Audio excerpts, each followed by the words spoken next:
அன்பு நண்பர்களே, உலகத்தமிழ் உறவுகளே, அனைவருக்கும் வணக்கம்.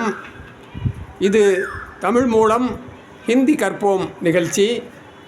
பாடம் 37 முற்றிலும் இலவசமானது. ஆர்வமுடையவர்கள் சப்ஸ்கிரைப் செய்து இணைந்திருங்கள். பாடம் தொடர்கிறது.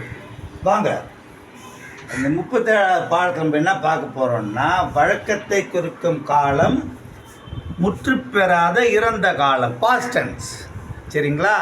இங்கே பாருங்கள், அதே பேட்டர்ன்லேயே போவோம். ராமன் வருவதை வழக்கமாக கொண்டிருந்தான். அது முடிஞ்சு போன சமாச்சாரம். ராம் ஆயா கர்த்தாத்தா. நீங்கள் இன்னொரு பேர் போட்டுங்க, ரஹீம் ஆயா கர்த்தாத்தா.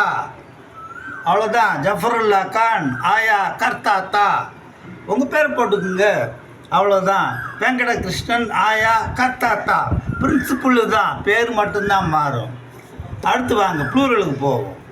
மோகனும் குமாரும் வருவதை வழக்கமாக கொண்டிருந்தார்கள். Past tense. இது ப்ளூரல், மேஸ்குலைன் ப்ளூரல், ஆண்பால் பன்மை. மோகன் और குமார் ஆயா கர்த்தே தே. பார்த்தீங்களா? இதே மாதிரி ரெண்டு பேர் போடுங்க. பாலாஜி और பாரதி ஆயா கர்த்தே தே. எவ்வளோ பேர் வேணாலும் போட்டுக்குங்க. இதே தான், பிரின்சிபல் இதுதான். இது ஃபண்டமெண்டல், மாறாது. அடுத்து பாருங்கள். சீதா வருவதை வழக்கமாக கொண்டிருந்தாள். சீதா ஆயா கர்த்தி தி. மீனா ஆயா கர்த்தி தி. ராதிகா ஆயா கர்த்தி தி.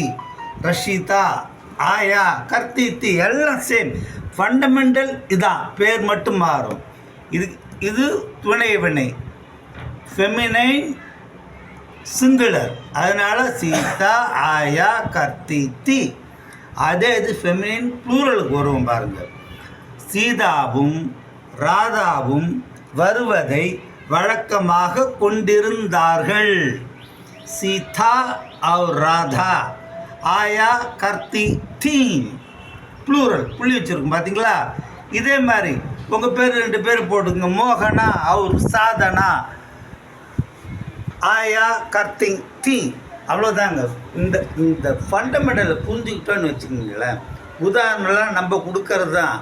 அது இந்த பேசிக்கில் உறுதியாக புரிஞ்சுக்கிட்டோன்னா மனசுலேருந்து அகலவே அகலாது. அவ்வளவு எளிதாக புரியும். சரிங்களா?